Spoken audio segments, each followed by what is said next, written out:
So welcome to our session Product and Business Planning in the winter semester 2021.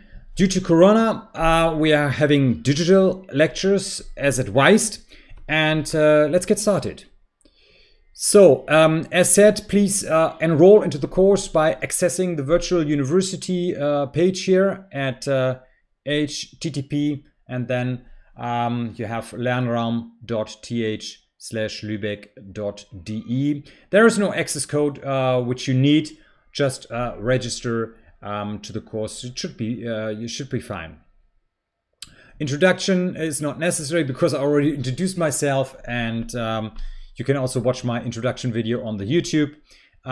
This is the underlying book we are using for the course.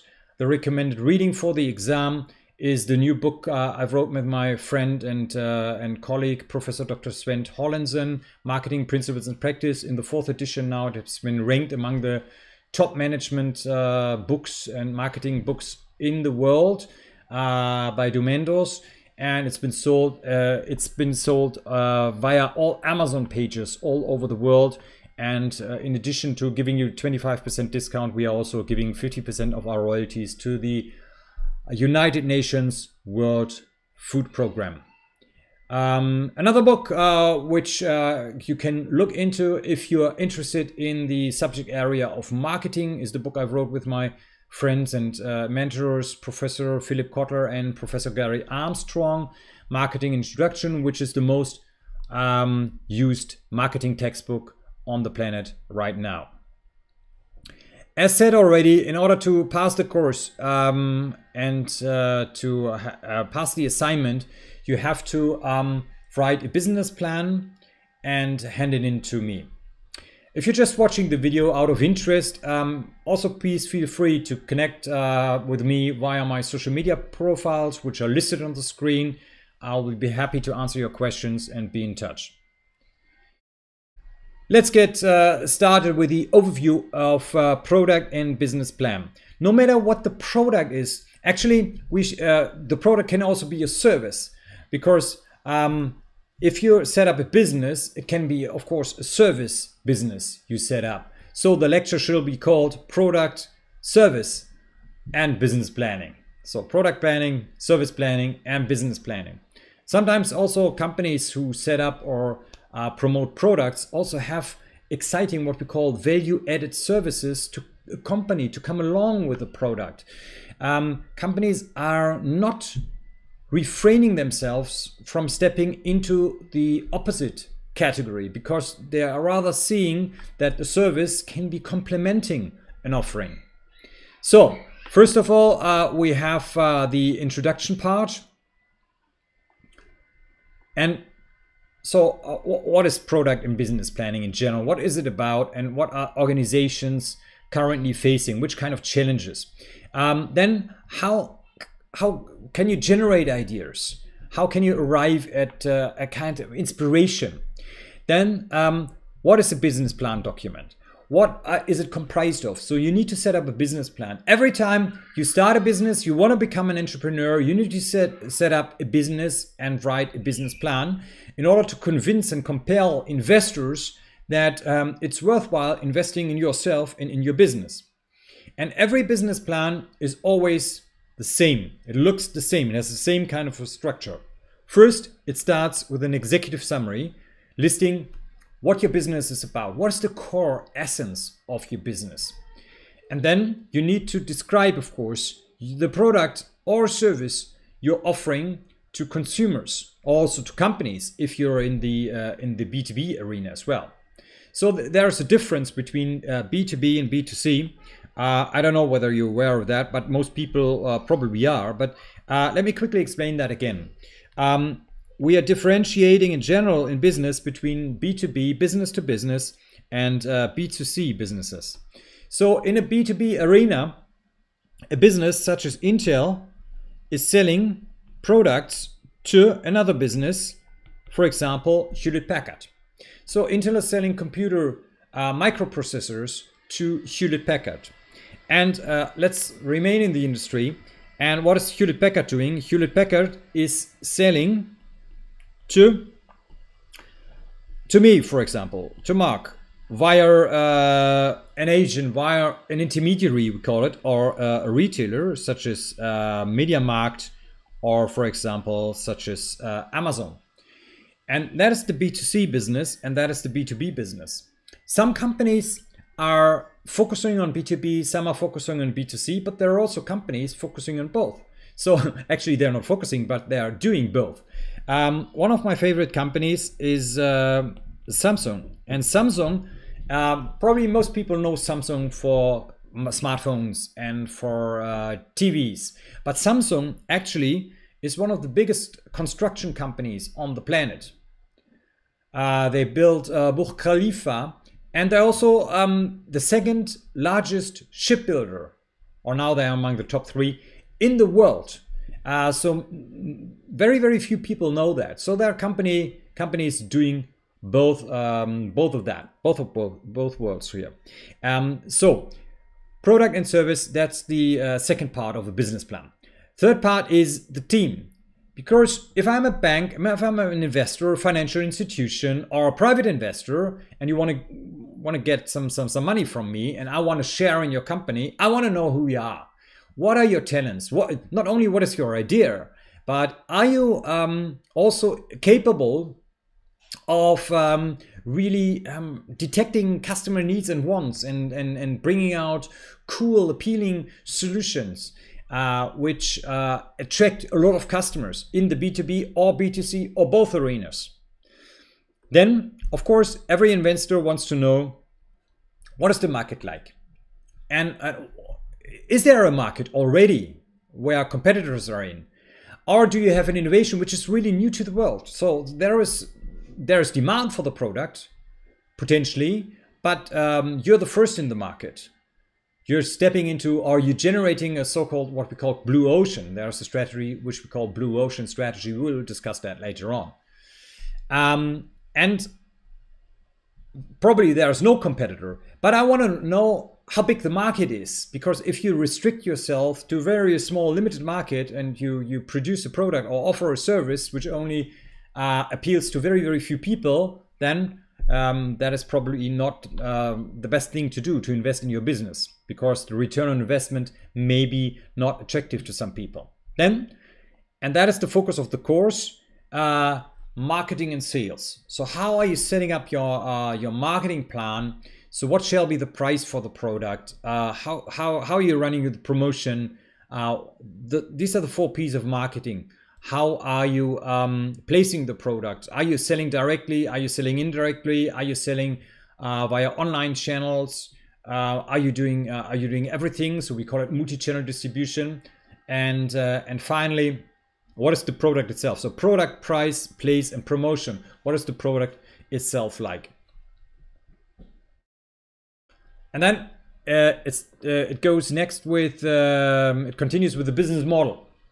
The business model and the organization. So what is the business model like? How do you want to make money? Not only what is the price of your product, but what is the business model like?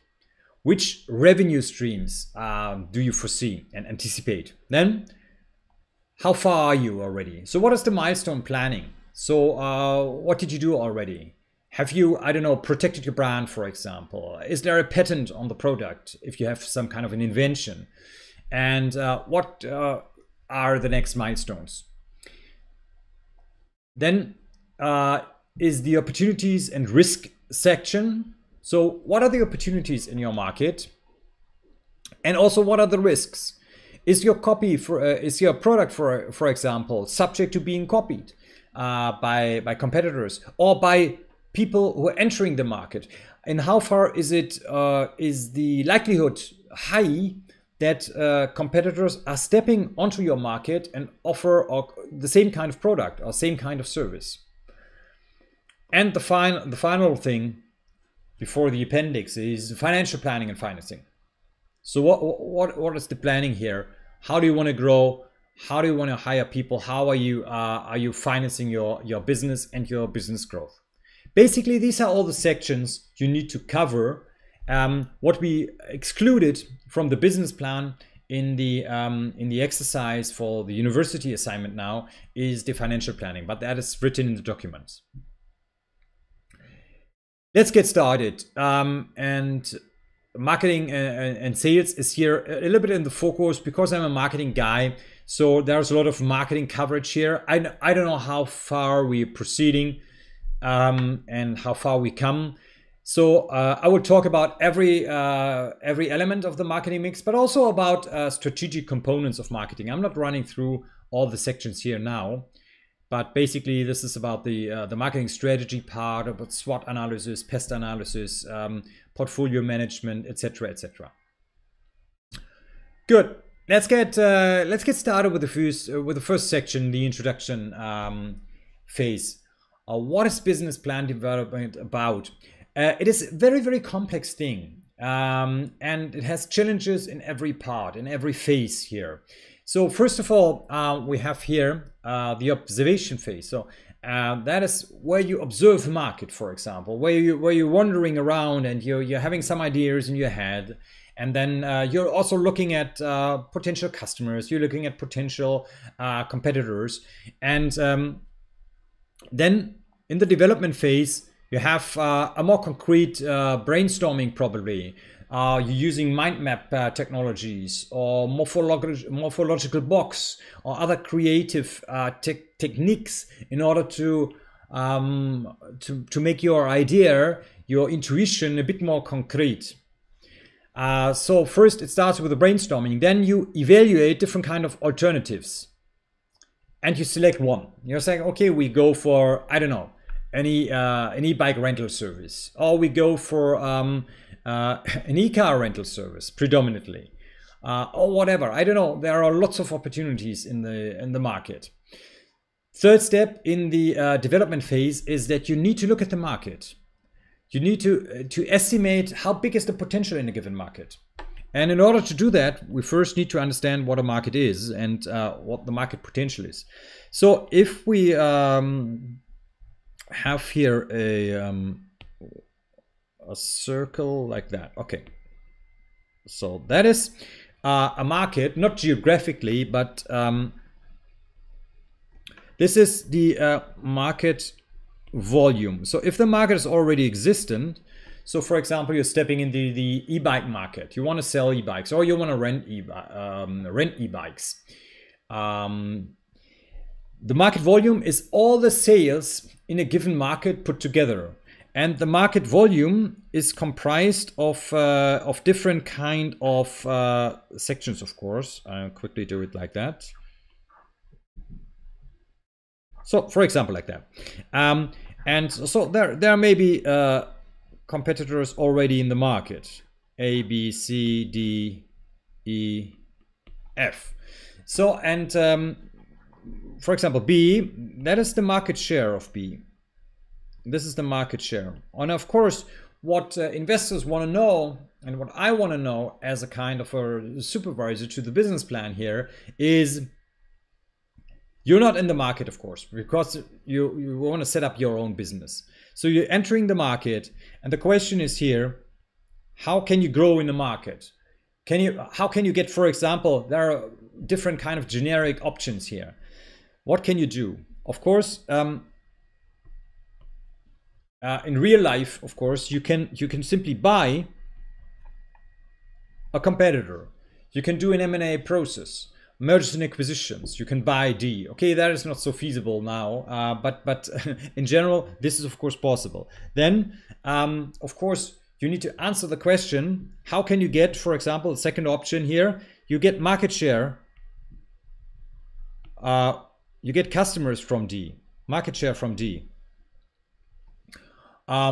So if you enter the market here, or let's assume you're entering here and you want to get a piece of the cake from D here, how can you do that? How can you get customers from players who are already in the market? And the third option is, of course, how and that is also interesting. If you have customers in a market, people want to know, how can you grow your business? For example, how can you increase the buying frequency That is the next option to grow market share, to increase the buying frequency. And the final step, and that is where I'm coming from here, is now, and that is of course very interesting. That is what you want to know as well, is here. Oh, that is not so nice. I quickly take it away. I do like that. You want to know here, the outer ring here, that is the, you know that from probably from my other courses, that is the market potential. And you want to know what is the market potential, because every company, and you, let's assume you step in here, you want to step in here.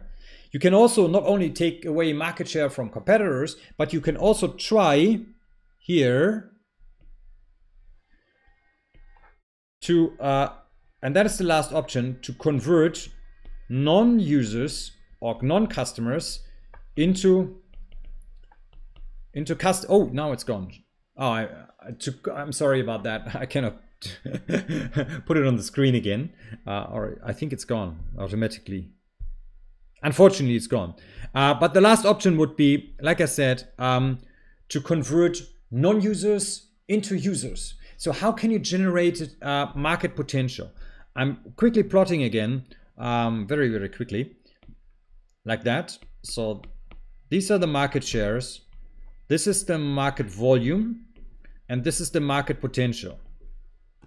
And the most interesting thing, of course, is how can a market grow? So this is basically the difference between volume and potential, is what we call the market growth.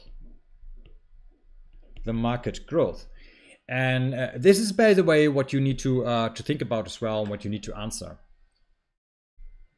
That is here in the market potential analysis. And then business plan development. You need to think about different kind of aspects of the business. We'll come to this later on. Financing, we leave it out for the course, but of course financing in real life, of course, you need to think about. Then you prepare the product, service, right? And then finally, this is all cost. Here, nothing happened. Nothing. You're not getting any kind of turnover, etc., etc. Then you're introducing, you're kicking in, you start kicking off the business, and here you have the introduction. So you introduce the product or service into the market, and you try to penetrate it. You try to build sales. So this is why in the second phase here, in the market phase, sales are going up, hopefully. And at some moment in time, the market may be saturated, and it's very, very difficult to grow. So of course, we want to prolong this as long as possible. So what you want to do, of course, is to do this. For example, you can do that by doing product modification, or product differentiation. So you're offering another variant to the product. You're having subsequent accessories that go along with the product, etc., etc. And then the product is declining. Probably the market is declining. Sometimes you cannot prevent this from happening. And finally, it can also be a phase. Of course, you're not planning for that, but usually this is where products go, where services go. In the end, there's a disposal phase. Some products you're kicking out of the market. So this is the product and business planning life cycle model, generally speaking. So establishing a business, it starts with an idea, of course. So you have the idea, then you plan for it, you have the market introduction and the growth. So this is what we just described. So there is no additional information on the slide. So what is the business plan document like? It is a document which should be following the KISS principle. Keep it short and simple. So it needs to be clear, short, objective, so neutral, shouldn't be too subjective, and it needs to be concise. So basically, this is what we call, you know that from other lectures or from business in general, we call it the KISS principle. Keep it short and simple. So the business plan document, nevertheless, needs to encompass all relevant aspects of establishing the new kind of business or service for a new enterprise or for an existing enterprise. So if a company tries for the very first time to enter a new kind of market. So this is for example, also what Apple did when they entered the smartphone market, because they had no experience in selling smartphones, but they successfully did so when they entered the smartphone market. Factors of success in business plan development. This is kind of clear, but I want to quickly highlight some of the key elements that a founder, an entrepreneur, needs to encompass. So first of all, you need the motivation to be an entrepreneur, the motivation and the courage to be an entrepreneur.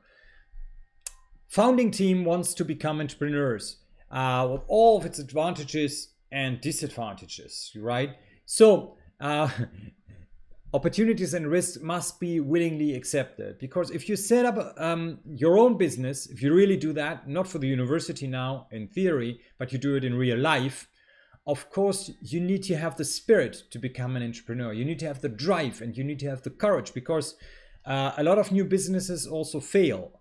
The same with innovations. About 80% of all innovations do fail.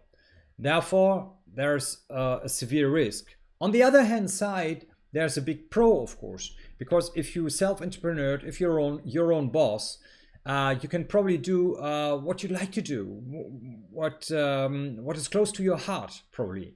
That would be interesting and to earn money with that. And so you need qualified people, also qualified founders or a qualified team. Not only the founder must possess the required technical qualifications, but also the entire team, of course, must be capable of doing so. So even if you're a founder and you set up your own business, you need clever people in marketing, clever finance people, etc., etc. So all alone will be very, very difficult. So therefore also there must be the correct chemistry between the team members as well, between the founder members, if there is more than one. But even if there's only one founder and he or she is hiring, then of course staff to set up the company with him or her, of course there needs to be a personality fit between the different kind of team members that kick off a business, of course. Then development and pursuit of a vision. So what is the vision like? What do you want to do? Yeah. So the vision of Google, for example, the mission of Google is to make all the world's information universally accessible in every language. So you should have a purpose. Every company, every organization needs a purpose, why it exists. What shall the mission be? An example is coming from Werner von Siemens here, and he had a vision, I want to connect the world. So that is a very encompassing mission. The mission of Ford was, I want to democratize the automobile. I want to make a vehicle, a car, available for everybody, not only for the rich people. And this is what he did. Then you need to build up a network in real life. So you need to network with different kind of stakeholders, different kind of interest groups, universities, research institutions, investors, lawyers, also competitors, suppliers, customers, influencers, etc., etc., or lobby institutions. That is very important to gather information about the market, information about the customers, information about the microenvironment, information and also good relations, for example, towards the government, towards political parties, towards other interest groups. That is of paramount importance, of course. Then formal, accurate, and convincing business plan. You need that, of course, because if you don't have it, you're not likely to get enough capital. You're not likely to get enough money in order to really set up a business, hire the people, I don't know, file for a patent, make a market introduction, have enough money to do sophisticated social media campaigns, advertisement, etc., etc. So what is a business model? Different kind of definitions are on the slide. The way of competing is a very pragmatic one, even more pragmatic coming from Christensen and Gilbert. The way of making money. I already said that, of course, you have to give an idea. What is the business model like? How do you want to make money, right? Where's the income coming from? Is it coming from selling the book? Selling a certain kind of, selling a certain kind of product? Or selling, I don't know, a membership, a certain kind of value-added services that go along with the product. For example, this kind of a strategy is often a very, very attractive way. So if you have a lot of people in your community, such as, for example, Amazon Prime, it is very important to have a lot of people in the community. We call it, and there's a fixed expression for that. We call that installed base.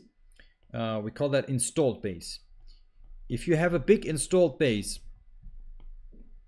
of customers, and that is what you want to probably, as a business model, try to build up very quickly. This is the penetration thing. You can capitalize on that later on. This is, for example, what Apple is now trying. I don't know whether you're using an Apple smartphone or not, or have some kind of an Apple device. But if you open up the Apple iOS now, it's quite new. If you open the Apple device and you go to the settings, and now they just introduced that underneath your name, it says our Apple TV free of charge for 1 year, right? So 1 year free of charge Apple TV, because the strategy is very simple. You want to gather enough people to join your platform, and then you want to make money later on. That is a relationship approach. That is an installed base approach. And that is very, very interesting, and a lot of companies are pursuing that very, very successfully. Even Apple shifted away from selling solely or focusing on selling the product to selling a membership now because they stepped into the streaming business, because they saw that that can be very, very attractive, selling content to the community. Michael and Coles have a bit more encompassing definition here. Combine elements of who, what, why, where, how much, involved in providing customers and end users with products and services, or just Emil here doing business. Very pragmatic ones. So a business model shows the logic of how a company intends to make money. So that is the overarching umbrella here. The business model is like a blueprint for strategy to be implemented through the structure of the organization, through the processes and systems. And basically it touches the main areas here, the main focus areas of a business. So customers, offer, infrastructure, and financials. And you see all the companies here on the slide, they have different, completely different kind of business models sometimes, right? For example, Skype is a completely different business model than Nespresso. Nespresso, for example, pursued the same kind of strategy as I was just pinpointing at. They tried at the beginning to position coffee drinking as a very exclusive thing. And the machines themselves were very, very inexpensive at the beginning. So they sold machines, they were putting machines specifically built to take in the Nespresso capsules at a very, very low price. And they even offered for 70 euros, 80 euros Nespresso capsules for free to come along with the machine, in order to get as many people becoming Nespresso Club members as possible. And later on, they increased when the capsules were no longer free, of course, when the 70 euros were out and the customers were out of money, out of the 70 euros money, of course, they were very, very expensive. And that is a very, very clever business model. The same is applicable for Netflix or, for example, for WhatsApp. Even if you have a good product, for example, if you look at the messenger business and you have 𝗙𝗂𝘀𝘁. 𝗙𝗙𝘀𝘁 is a very, very good product. However, if all of your friends are on the WhatsApp, why shall you go and use 𝗙𝗙𝘀𝘁? Yeah, it doesn't make sense for you personally. although it may be objectively, from a neutral perspective, maybe the better product. I don't know. I'm not saying that. So that is how a business model can be completely different. Mercedes has a traditional business model, a completely different business model, focusing more on the products, not so much on the platform. But this is also subject to change. If you look at the recent campaigns from Mercedes, for example, Mercedes Me, everything is going into this connected mobility, connected vehicles. So a business model can be developed very well in the team on the basis of a correspondingly large poster. And we'll look at the most prominent one, which is called the business model canvas. And a variety of templates can be downloaded for free. The most important resources and sources I have listed on the screen here. One is called Business Model Generation. The other one is called here Starting Up. It's a German page. I don't know whether they have English language available here as well. And another one is called Existenzgründe.de. And in the following, the key factors of a business model will be explained, referring to the business model canvas. And the business model canvas has been invented by a colleague of mine, Alex Osterwalder. And Osterwalder is one of the, he's from Austria, and he's one of the most prominent gurus when it comes to entrepreneurship. He set up a business model canvas, and we will be running through the business model canvas now. What are the key factors of Osterwalder's business model canvas? The business model canvas scheme was developed by him, and it can be used to grow a business or to kick off a business. Right? It can be in an existing business model already, or a business, but it can also be used for career optimization as well. And in general, the business model canvas subdivided a business or an enterprise into 9 key factors. And the aim of the business model is to achieve the highest possible creation of value in the implementation of your business idea. Let's quickly look at that. And you can find also videos online on the business model canvas. This is the business model, and basically you can also print out a poster for free, which makes it available for you in your team as well, also to fill out the different kind of sections in the business model canvas. So let's get started here. This is the download from the Strategizer public limited company. That is the company from Osterwalder and his associates. And there are different kind of sections, as you can see here, 9 sections. Customer segments are here. These are the customer segments. So which kind of customers are you targeting? And then there is the value proposition. The value proposition. So what kind of value are you proposing to which kind of customer segment? So therefore, there's a little mistake here, because the one should be in this field here. Sorry about that.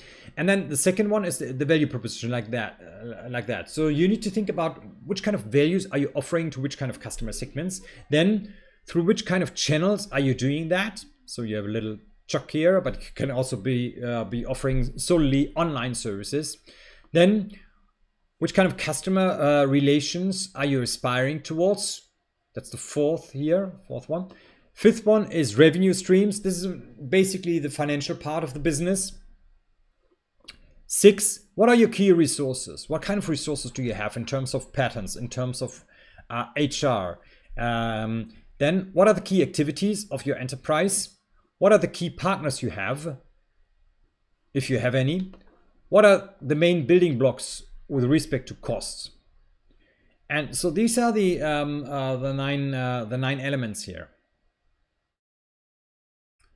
Let's go through each of them. First of all, customer segments.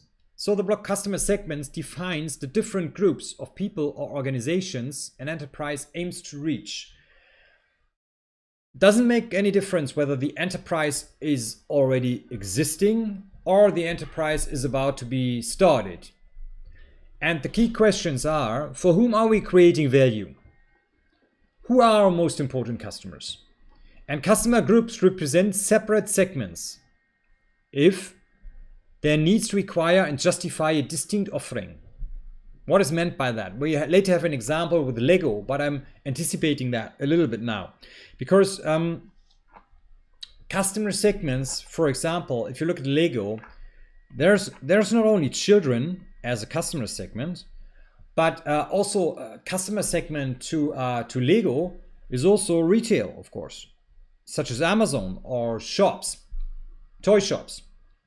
And you need to think about in how far are you addressing with your strategy children, and in how far, which kind of strategy you have for retail. So these are different kind of groups, right? Children and retail, for example. So the first key factor is customer segments. Identification of target group. Companies can focus on one customer segment or address several at the same time, such as Lego is doing. Most companies and most startups would target multiple segments. It is very important that potential customers have certain common characteristics for the selected customer segments, such as common demographics, so age, sex, I don't know, income, but also psychographic, behavioral, or lifestyle features. So you're grouping customers into different kind of sections, and you need to think with which kind of value proposition, which kind of product or service in your company you're targeting which kind of customer group. The main issues of this factor are: for which customer segments is the business idea interesting, and for which kind of business segment is it appealing, and for which target groups is the value added the greatest. You may come out with new kind of interesting ideas and enterprises if you look at a market. For example, and that is the logic here strategically. If you look, for example, at a market here, like that. That is a market not by geography, but this is a market for, let's take the example, I'm always taking the example of sports apparel. Sports apparel.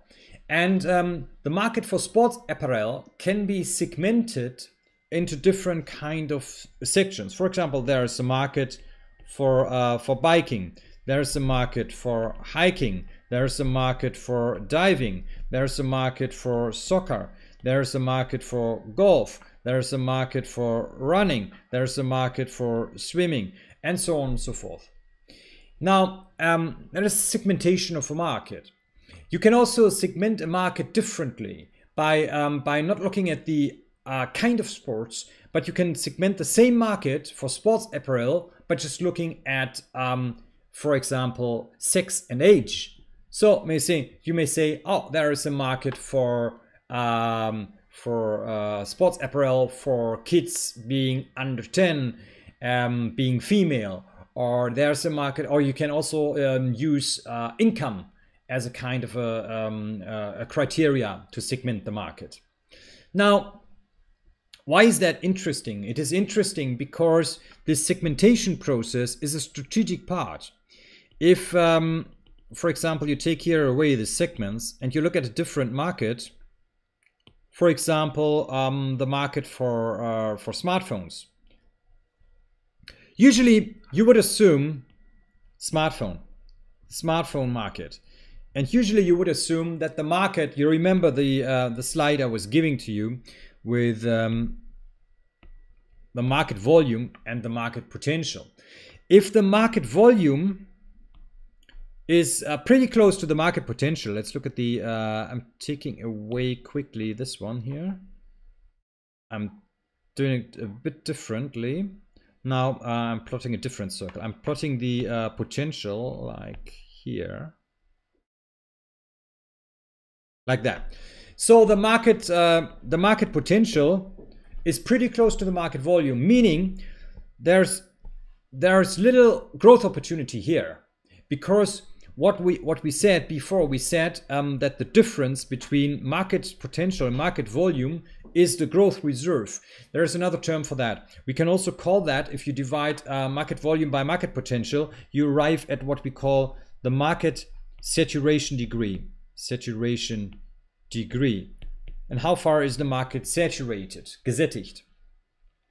Going back to this one, you would assume that the smartphone market is more saturated probably than any other market on the planet, because you have super powerful brands such as Apple and Samsung and also Huawei.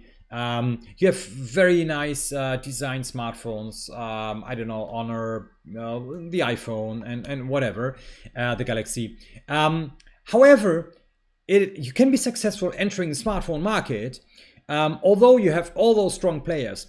Because what a company did very, very successfully, and I'm taking this example out of a specific reason, because a company that was entering the market is Caterpillar. I don't know, everybody knows Caterpillar, of course, the heavy trucks, heavy machinery company. And I don't know whether you ever saw a Caterpillar phone. Have you ever seen a Caterpillar phone in MediaMarkt or somewhere else?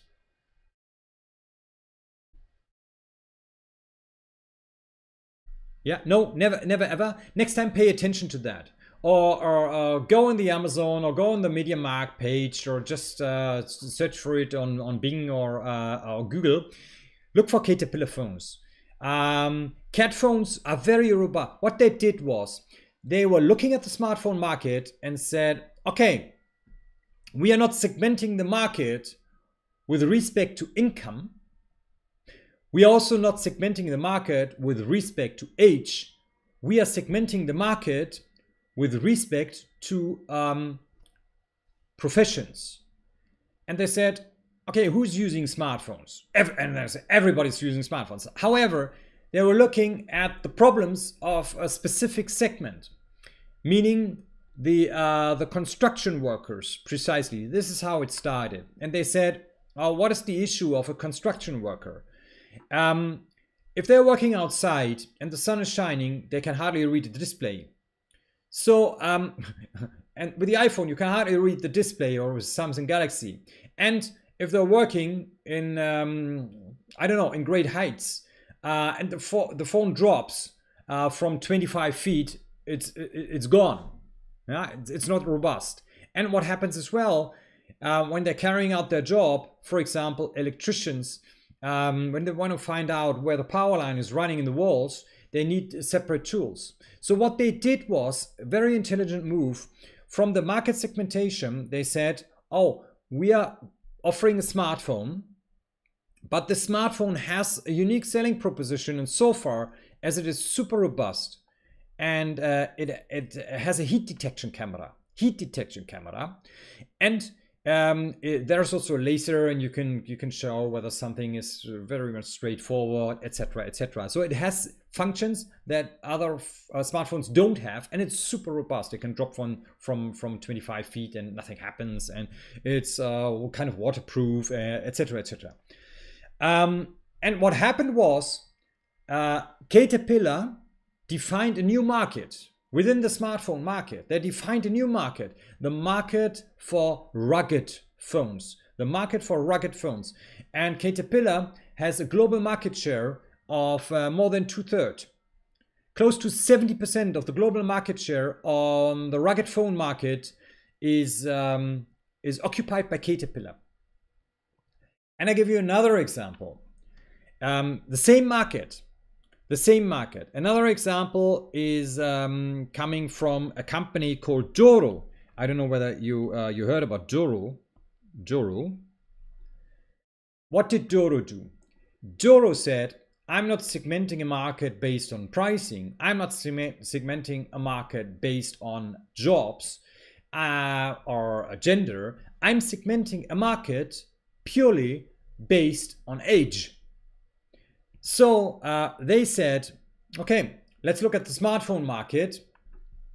And there's also a market for smartphone customers being 70 years plus. And what they did was, 𝗀𝘂 came out with a smartphone for old people with emergency button at the back, and with very, very big keys, and very easy to read, and additional features. For example, if you press this emergency button, 5 short messaging signals, messages are sent to 5 contacts which you predefined. And in the market for smartphones for senior people, for old people, 𝗀𝘂 is the global market leader. 𝗀𝘂 is the market leader. Isn't that interesting? So this is how complex it can be. It is not that easy sometimes to look at the customer segment. You need to look at a market from all kind of angles. And of course, that also depends on the customers, how you're segmenting that. So what a particular product service range, the following markets can be served. So mass market, you can try, like Apple, to target a large group of customers who have similar needs and problems. For example, consumer electronics. So this is what Apple is doing. However, what you can do is you can also target a niche market representing a very, very specific market, right? Like I was giving the example of 𝗀𝘂 here, or of 𝗕𝘂𝘁𝗄. 𝗕𝘂𝘁 is targeting completely different customers.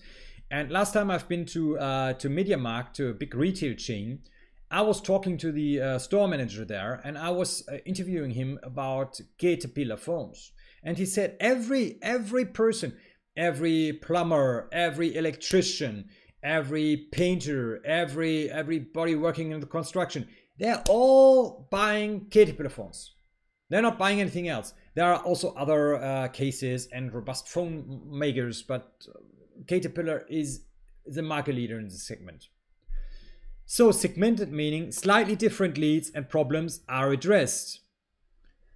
They require marginally different offerings. For example, a bank with a distinction of clients with asset, for example, right? So you have a segmentation of different kind of customers with respect to one criteria, such as income or assets here. Diversified can be 2 or different customer segments which are unrelated and have different needs and problems. For example, Amazon, back in the year 2006, so 14 years ago, the company decided to generate 2 different customer segments with various needs and problems based on the powerful IT infrastructure they had. The retail business and the cloud computing services, which is running under the umbrella of AWS, Amazon Web Services. And in fact, I was talking to Google this week. Amazon Web Services is still the #1 supplier of cloud space in the market. With a particular product and service, range of the following markets can be served. Like I said, multi-sided platforms, multi-sided markets. 2 or more independent customer segments are required to ensure the viability of the business model. For example, free newspaper. So many readers get advertisers, and many advertisers to finance the production and distribution. In fact, this is a business model which is more and more feasible because traditional newspapers are running out of customers. So who of you subscribe to a daily newspaper? Normally in my physical lectures, I'm asking these kind of questions. And normally I'm having 100 people in the audience, 2 fingers are going up. What did you subscribe, right? And one guy said in the course, I say, TV movie, right? But that's not a daily newspaper. And the other one subscribed to Lübecker Nachrichten. But all the others, they didn't do, because all the information is free on the internet. It's available at your fingertips. So they have to think, the traditional information industry have to think about new kind of ways to make money. Have you ever bought an article? I doubt that this is the case. And so companies have to find other ways. A company who did well is, for example, Focus Online. And Focus is a traditional news magazine which appears one time a week.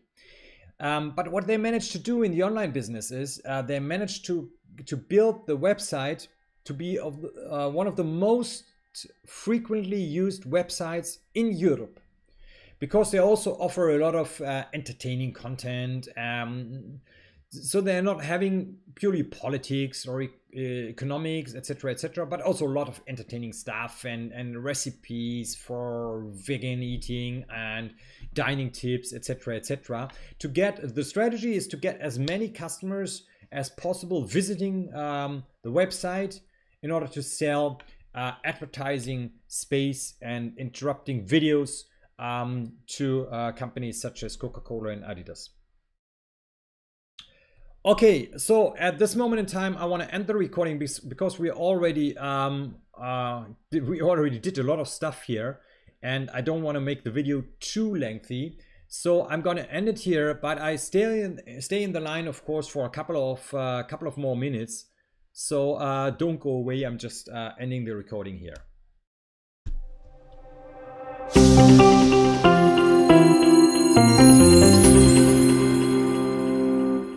Thanks very much for your attention. Cheers, all the best, and see you for another session soon. Bye-bye.